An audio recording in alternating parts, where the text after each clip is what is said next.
बांग्लादेश में मीडिया पर हमला करने वाले 17 लोग कर लिए अरेस्ट। संपादक बोले खत्म हो गई बांग्लादेश में बोलने की आजादी। बांग्लादेश के पत्रकार डर के माहौल में जी रहे। जी हां दोस्तों, बांग्लादेश की अंतरिम सरकार फेल हो गई है अपने संस्थानों को बचाने के लिए।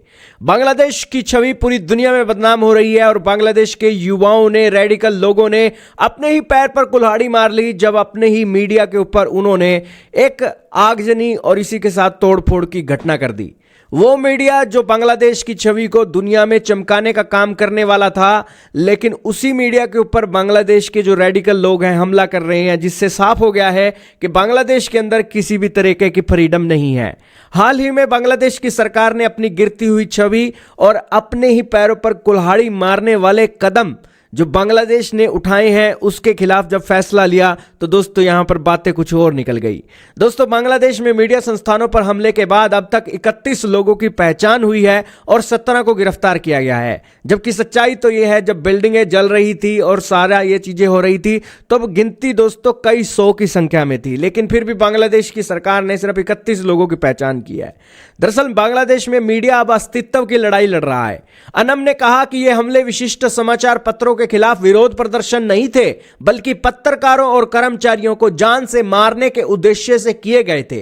इसी बीच ढाका महानगर पुलिस ने देर से किए अपने हस्तक्षेप का बचाव करते हुए कहा कि तत्काल कार्रवाई से स्थिति और बिगड़ सकती थी। अब पुलिस भी इसलिए डरती है कि अगर हम कोई कार्रवाई कर दें तो कल को यह भीड़ उनके थाने पे आकर कहीं अटैक ना कर दे। इस तरीके से रेडिकलाइजेशन हो गया है। फौज वहां पर एक्शन लेती है, पुलिस वहां पर एक्शन लेती है तो लीडरों का तख्ता पलट हो जाता है, जबकि यहां पर इतनी सारी भीड़, रेडिकलाइज भीड़, इनको कोई समझाने वाला नहीं है। तो यहां पर दोस्तों जो एक आप देख सकते हैं कि किस तरीके से डेवलपमेंट अनएम्प्लॉयमेंट के कारण हो रही है कि इन लोगों को करने के लिए और कोई काम नहीं मिल रहा है, इसीलिए ये अपने ही एक ऑफिशियलों के ऊपर इस तरीके से एक्टिविटी कर रहे हैं। हालांकि ये सारी घटनाओं के बीच जो अभिव्यक्ति की आज़ादी है वो खत्म हो गई है बांग्लादेश के अंदर, और उनके संपादकों का कहना है कि देश में मीडिया अस्तित्व की लड़ाई अब लड़ रहा है। उनमें अब अपने ही लोगों से खतरा होने लगा है और इसी के साथ कोई गिनती के लोग अब आ जाएं तो उनके मीडिया ऑफिस के लिए अब एक डर का माहौल बन गया है। घटना के दौरान कई पत्रकार और कर्मचारी घंटों तक अंदर फंसे रहे थे जब यह घटना हुई थी और यह आगजनी और ये सारी चीजें हुई थी।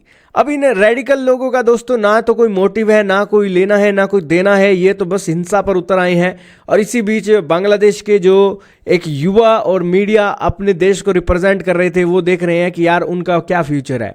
ना तो उनकी सरकार उन्हें सेव कर सकती है, ना पुलिस, ना आर्मी, और वो यहाँ पर मजबूर हो चुके हैं इन रेडिकलाइज लोगों से। आपका क्या मानना है कमेंट में बताइएगा।